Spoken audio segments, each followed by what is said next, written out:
बिहार में चुनावी घमासान, अखिलेश का अवध टू मगध प्लान। राहुल की यात्रा में अखिलेश, क्या बिहार में बदलेगा जनादेश? अब की बार बीजेपी बिहार से बाहर। बिहार की सियासत में आजादी के बाद से लेकर 80 के दशक के आखिर तक कांग्रेस का दबदबा था, लेकिन मंडल पॉलिटिक्स के राजनीतिक उभार के बाद वह सत्ता से बाहर हो गई। अब 3.5 दशक के बाद कांग्रेस अपने खिसके जनाधार को दोबारा जोड़ने की कोशिश कर रही है, जिसके लिए तेजस्वी यादव के साथ राहुल गांधी वोटर अधिकार यात्रा के जरिए बिहार की सड़कों की खाक छान रहे हैं। राहुल गांधी बिहार में पूरी तरह देसी अंदाज में पॉलिटिक्स कर रहे हैं और महागठबंधन की इस यात्रा के आखिरी पड़ाव में उन्हें समाजवादी पार्टी के मुखिया अखिलेश यादव का भी साथ मिल गया। अखिलेश यादव ने सारण से आरा तक राहुल गांधी और तेजस्वी के साथ यात्रा की।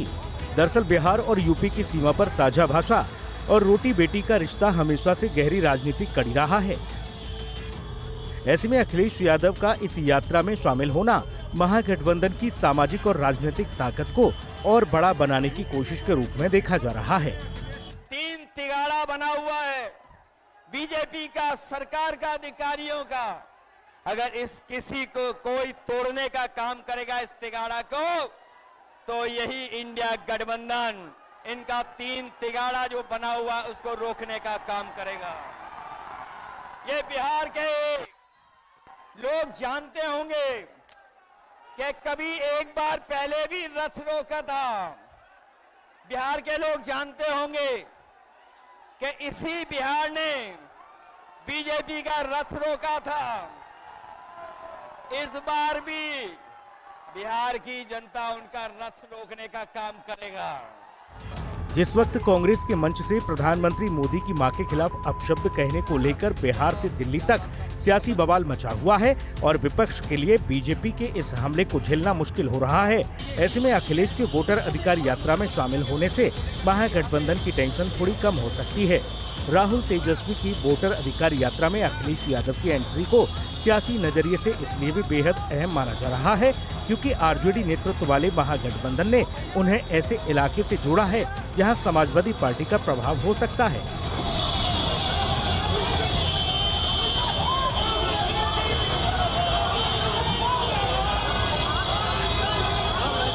बिहार से क्रांति शुरू होती है और आपने दिखाया कि बिहार से ही क्रांति वोट अधिकार यात्रा शुरू हुई और पूरे देश में फैलने जा रही है।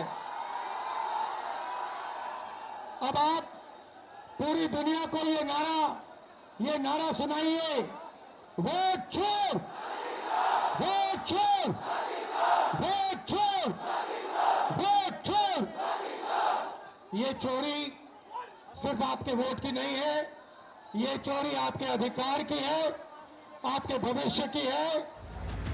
आरा, सारण और सीवान जैसे जिले उत्तर प्रदेश की सीमा से सटे हुए हैं। इतना ही नहीं, उत्तर प्रदेश के चुनाव में बलिया और लखीमपुर जैसी यूपी की सीमावर्ती सीटों पर समाजवादी पार्टी का प्रदर्शन अच्छा रहा। यही वजह है कि अखिलेश यादव की मौजूदगी को और पिछड़ा दलित और अल्पसंख्यक समीकरण को साधने की रणनीति का हिस्सा बताया जा रहा है। महागठबंधन की जीत के लिए अखिलेश यादव ने बिहार में अवध में हराया, मगध में हराओ का नारा भी दे दिया है। आखिर अखिलेश ने यह नारा क्यों दिया और इस नारे के आखिर मायने क्या हैं? वो कौन सा प्लान है जिससे अखिलेश ने अवध को साधा और इसे अब बिहार में महागठबंधन को लागू करने की बात कर रहे हैं? अखिलेश का वो प्लान आपको बताएंगे, लेकिन पहले आपको अखिलेश यादव का वो बयान सुनाते हैं। अभी चुनाव में हम लोगों ने मिलकर के अवध में हराया था। इस बार मगध में आपकी जिम्मेदारी है भारतीय जनता पार्टी को हराने के लिए। और मैं नारा देता हूं कि अब की बार बिहार से बाहर बीजेपी जाने वाली है। ये बीजेपी जिस तरह काम करती है, ये इस्तेमाल पार्टी है, ये लोगों का इस्तेमाल करती है और लोग धीरे धीरे भारतीय जनता पार्टी को इस्तेमाली पार्टी बोल रहे हैं। अखिलेश यादव ने जिस अवध का जिक्र अपने भाषण में किया, उत्तर प्रदेश के उस अवध में 2024 के लोकसभा चुनाव के दौरान इंडिया अलायंस ने 17 में से 10 सीटें जीत ली थीं। इसमें सपा को 6 तो कांग्रेस को 4 सीटें मिली थीं। वहीं बिहार की मगध में पिछली विधानसभा चुनाव के दौरान महागठबंधन को 47 में से 30 सीटों पर जीत मिली थी और अखिलेश के जरिए महागठबंधन मगध रीजन को और मजबूत करने की कोशिश कर रहा है। इंडिया गठबंधन ने बिहार में इस यात्रा के जरिए एक साथ कई मैसेज देने की कोशिश की।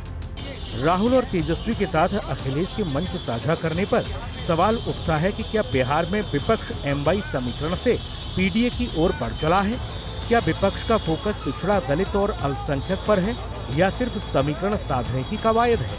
बिहार की सियासत में विपक्ष के दिल से उठ रहा यह सवाल अब पूरे चुनावी अखाड़े में गूंजेगा। फिलहाल तो तेजस्वी यादव ही नीतीश सरकार को उखाड़ फेंकने के लिए हुंकार कर रहे हैं।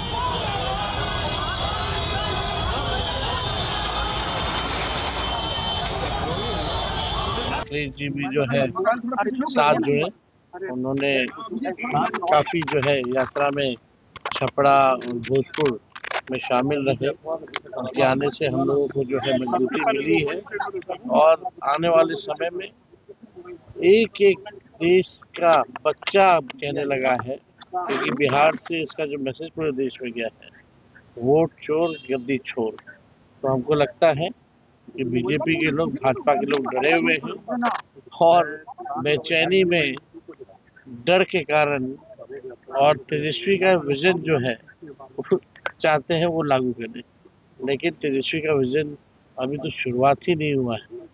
अभी हमारा काम शुरुआत ही नहीं हुआ है। अभी बहुत सारी ऐसी चीजें हैं जो हम नोटिफिकेशन के बाद बताएंगे कि क्या क्या हमारी सरकार आएगी काम कर। ये जंगल में आग लगती है तो शहर की तरफ भागते हैं।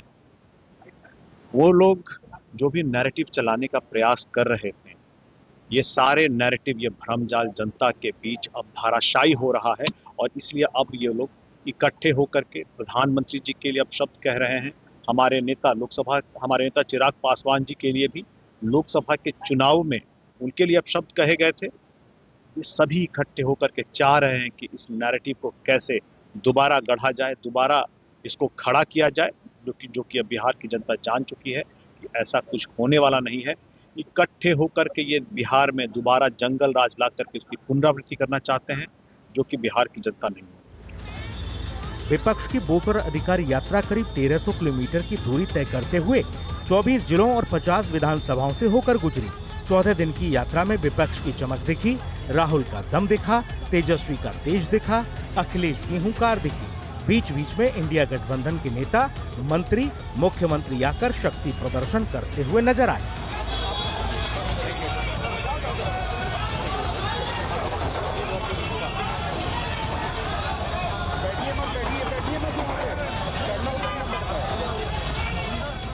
लेकिन यात्रा के असली नायक रहे राहुल गांधी, जिन्होंने बिहार में वोट चोरी का जो नैरेटिव गढ़ा, उसे 1300 किलोमीटर की यात्रा में चीख कर जनता को बताते रहे। बीजेपी और प्रधानमंत्री मोदी पर निशाना साधते रहे। लेकिन सवाल ये है कि राहुल की वोटर अधिकार यात्रा का असर चुनाव में देखेगा भी या नहीं। हिंदी खबर की स्पेशल रिपोर्ट।